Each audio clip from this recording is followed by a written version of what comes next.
Pinasurpresa ko lang po kayo sa akin, para sa akin mga kapatid. Ito na po ang inyong matagal na po yung hinihintay, na matagal na po yung sinasabing uwi ako. Ito na, uuwi na po ako. Hindi ko sinabi po sa inyo kasi mahirap naman po kung sabihin po sa inyo na uuwi ako pagkatapos hindi naman matutuloy.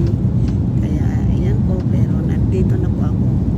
So see you soon. Alam ko sorpresa po sa inyo to.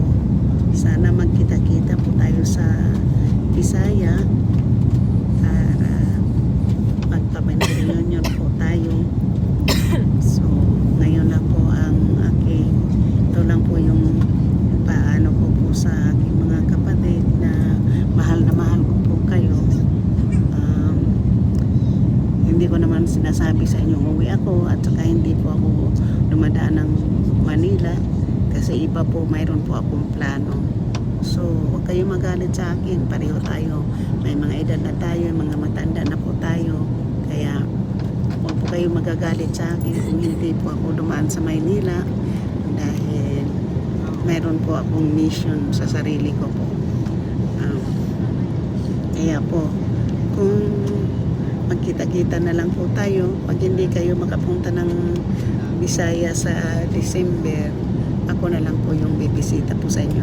Kahit na mga 2 araw lang po ako, 3, pwede na po akong makipagkita po sa inyo bago ako magkabalik ng Amerika. Yun po, pero mahal na mahal ko po kayo mga kapatid. Sana maintindihan ko ninyo na mahirap mangako, dahil matagal na po ako nangangako sa inyong uuwi, pero hindi naman ako natutuloy. So ngayon na hindi na po ako nangangako, hanggang matagal ko na po itong pinaplano na uuwi ako. Kaya nandito na po ako ngayon mga kapatid. Namimiss ko po kayo. Mananini, nandito na ako.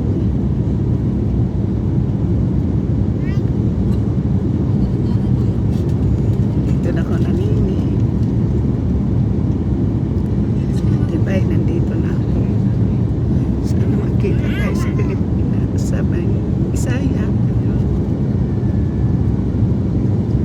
So see you soon, Pilipinas. See you soon mga kabisaya kong kapatid. Napamagpin ko sa Bisaya. See you soon. I love you. Hanggang dito na lang kasi nagiging emotional po ako. So thank you for very long time. Ngayon na po ulit tayo nagkita.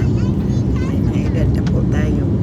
Mahirap kasi mga ako, kasi nandito tayo, meron tayong trabaho. Pero ngayon ko naman pong pinagmamayabang po sa inyo na kaya wala pong nakakaalam na ako po'y uuwi.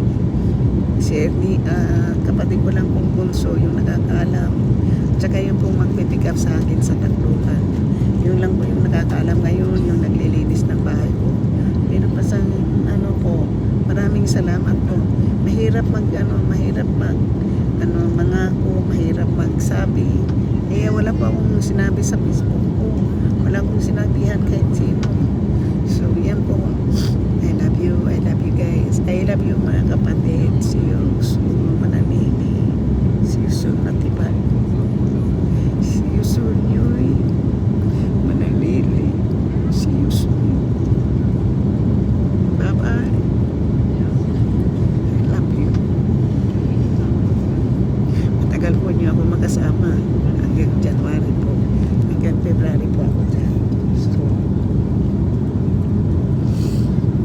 kaya guys,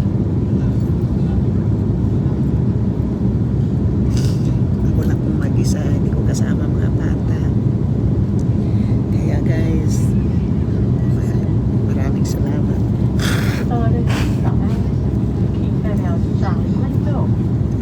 Ito pong misis ko na to, para po ito sa aking mga kapatid. Sana i-upload ko ito pag nandyan na po ako sa Bisaya. Pa-private ko lang po muna to.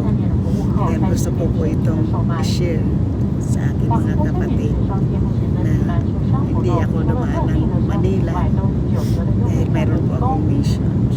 So I love you guys. Thank you. Hanggang dito na bagay, emotional po tayo.